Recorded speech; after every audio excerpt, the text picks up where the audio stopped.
Her stepmother scarred her hands to stop her, but fate delivered justice. In a dusty, forgotten town called Crestfall, where dreams were as rare as rain, a young black woman named Amara lived a life of struggle. The sun scorched the earth, the streets cracked underfoot, and the people moved with heavy hearts.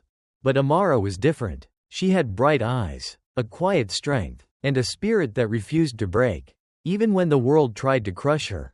After her mother died, everything changed. Her mother had been her light, her protector. Without her, Amara was left with her stepmother, Verna, a woman whose heart was cold as stone. To Verna, Amara wasn't family, she was a nuisance, a reminder of a life she didn't want. Verna made it clear, Amara would get no love, no kindness. While other kids played and laughed, Amara scrubbed floors, cooked meals, and slept on a thin blanket in the attic. She ate scraps, if there was anything left at all. But Amara never complained, even with tears in her eyes. She worked silently, even with burns on her hands from hot pans. She kept going. Deep inside, she held onto a dream that one day, someone would see her worth. But in Crestfall, no one cared about a poor, orphaned girl. Each day, Amara felt the sting of Verna's words, "You're nothing. You'll always be nothing." Years passed, and Amara grew up, but the scars on her hands stayed. They were marks of her pain, reminders of a childhood stolen by cruelty. Verna's daughters, Clara and Faye, were no kinder. They laughed at Amara's burns, called her "cripple hands," and treated her like a servant in her own home. They were beautiful, spoiled, and powerful, walking through Crestfall like they owned it. To them, Amara was invisible, a nobody they could mock without consequence. But Amara wasn't invisible. She was watching, learning, and quietly building her strength. One day, she left Crestfall, carrying nothing but a small bag and her mother's old scarf.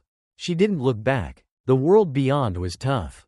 But Amara was tougher. She worked odd jobs, saved every penny, and taught herself about fashion from old magazines and library books. Her hands, scarred and strong, began to create dresses, jackets, designs that told stories of survival. People noticed. A small boutique took a chance on her work. Then another. Soon, Amara's designs were everywhere, spreading across cities, then countries. She built a fashion empire called Ember Threads, a name that echoed her burning spirit. People called her a genius, a trailblazer, a miracle. But not everyone cheered. Whispers followed her, shadows of her past that refused to fade. Some mocked her, calling her the girl with broken hands, as if her scars made her less. Behind closed doors, they sneered, saying she was just lucky, that a girl like her didn't belong among the elite. Amara heard it all. For years, she ignored the hate, focusing on her work, but a fire burned inside her, hotter than ever. She wasn't ashamed of her scars. She wasn't afraid of her past. And she was tired of letting people define her. So Amara made a bold choice. She would host the biggest fashion event Africa had ever seen. A night that would bring the world's most powerful people together under one roof. And among the guests? Verna's daughters, Clara and Faye, the same girls who had laughed at her pain, who had called her worthless. This wasn't just an event.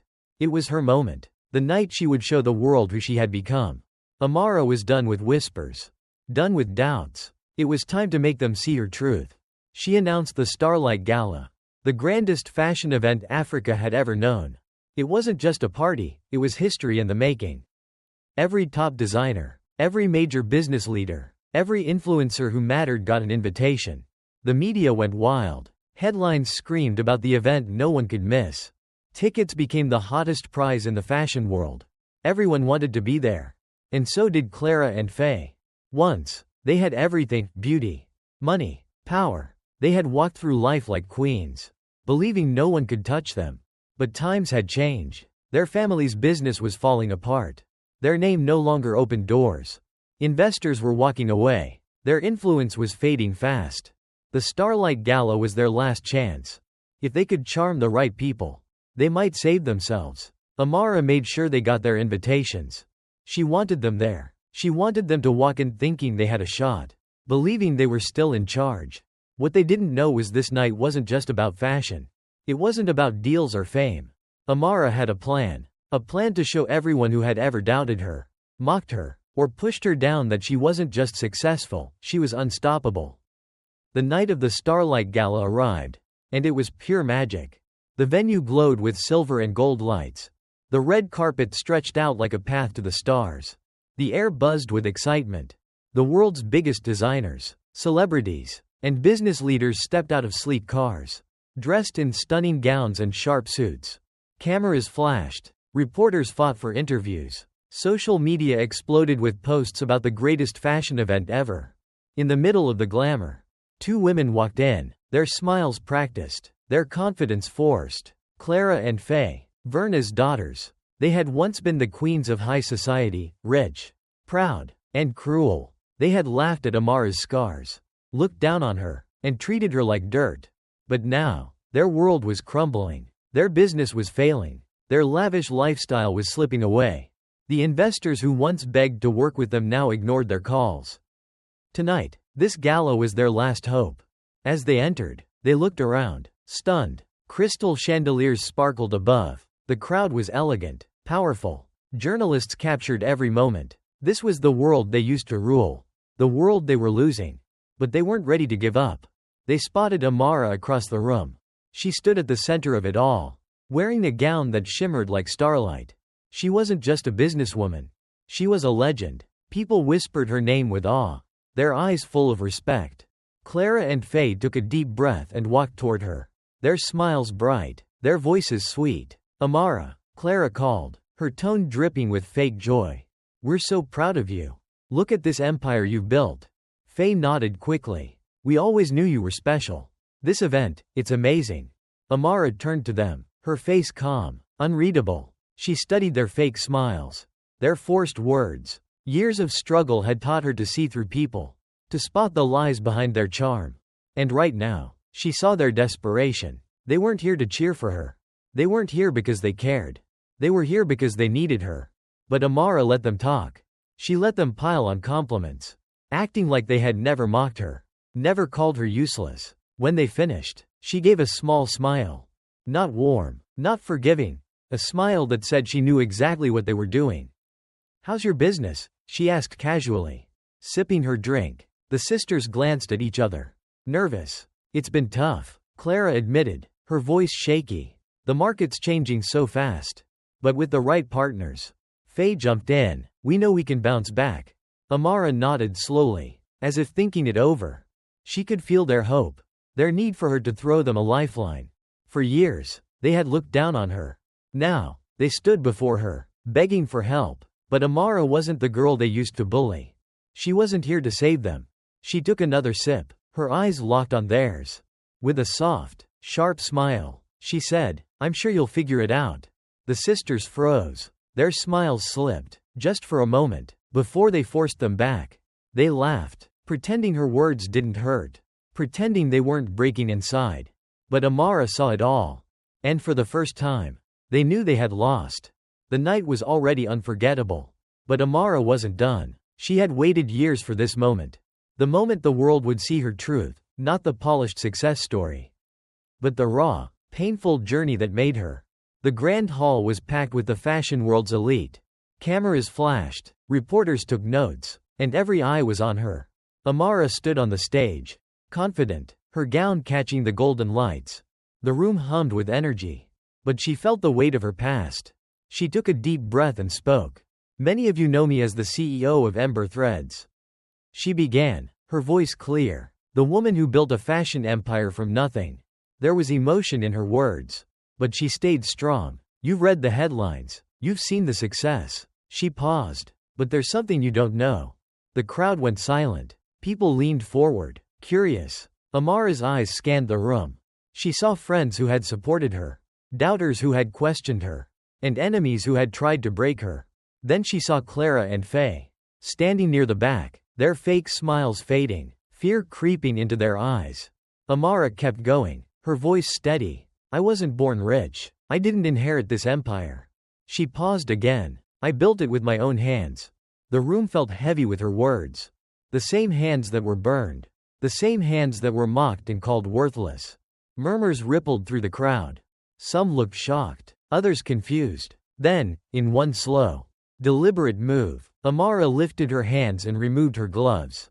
Gasps filled the hall. The crowd stared at her bare hands, scarred, but strong, steady, powerful. The hands of a survivor. The hands of a woman who had risen from nothing.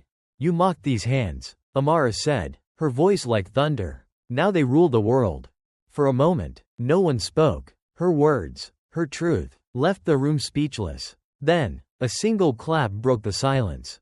It grew louder, stronger. Soon, the entire hall roared with applause. Some stood, some wiped tears. Reporters rushed to capture every second. But Amara wasn't watching them. She was looking at Clara and Faye. Their faces were pale, their hands shaking. The confidence they had walked in with was gone. They had spent years believing they were better than her, that she would always be beneath them. But now, in the shadow of her strength, they saw the truth. They had lost. And Amara had won, not with cruelty, but with power. The moment Amara showed her scars, the world changed. By morning, the internet was on fire. News channels replayed her speech. Social media buzzed with clips and hashtags like hashtag Starlight Hands, hashtag Amara the Queen, and hashtag Truth Wins. Headlines were everywhere. Amara's truth shocks the world. Stepmother's daughters face karma. The hands they mocked now rule fashion. Celebrities, business leaders, even politicians praised her courage. Fans called her an inspiration. People who had doubted her now admired her strength. Amara had turned her pain into power. And the world loved her for it. But while Amara was celebrated, Clara and Faye faced something new, shame. The next day, their phones wouldn't stop ringing, but it wasn't good news. Reporters wanted answers. Their inboxes were flooded with angry messages. Social media turned against them, calling them bullies, liars, frauds. Their biggest investors pulled out. One by one, companies cut ties. No one wanted to work with them. No one trusted them. By noon, their business was gone. Their empire, built on arrogance, collapsed overnight. Clara and Faye, once the darlings of society, were now a scandal. Paparazzi chased them, capturing their downfall. The people who used to beg for their attention now gossiped about their failure. They tried to act strong, to pretend it didn't hurt. But the world had made up its mind. Amara didn't need to do anything. Karma had done it all. Verna had once lived like a queen. She had money, a big house, and power to spare. But that life was gone. Now, she wandered the streets, tired and hungry. Her fancy dresses were replaced with cheap, worn clothes. Her smooth skin was rough from the sun. Her hair messy. Her face thin and tired. She didn't recognize herself. At first, she refused to believe it was real. She told herself things would get better. But days turned into weeks. And the world forgot her. She had no money, no home, no power. Her daughters, Clara and Faye, were struggling too. Verna had taught them to be proud, to never beg, to always act superior. But now, they were lost. No one wanted to hire them. No one opened doors for them anymore. For the first time, Verna felt something new, regret. She had spent her life chasing power, teaching her daughters to do the same. She had hurt people, thinking she was untouchable. And now, she had destroyed herself. Sitting on a park bench, Verna stared at her trembling hands. Hands that once held everything now had nothing. Then, a thought hit her. There was one person who could help. Amara. The girl she had tormented. The girl she had tried to break. The girl who had risen above it all. Verna had never begged before. But now, she had no choice. She stood and started walking. Amara's mansion stood tall, shining like a dream. Golden gates stretched wide, guarded by men in sharp suits. It was the kind of place Verna used to think she deserved. But now, she stood outside, shaking, broken, with nothing left. Her feet hurt from walking. Her clothes were dirty, her nails chipped, her hands weak from hunger. She could barely stand. The guards looked at her, first confused, then disgusted. They knew who she was. Everyone did. She wasn't the powerful woman she used to be. She was a shadow, a nobody. I need to see her, Verna whispered, her voice dry. I need to see Amara. One guard raised an eyebrow.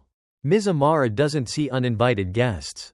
Verna's heart pounded. She knew this would be hard. But she had no other way. Please, she said louder. Tell her it's Verna. The guards shared a look.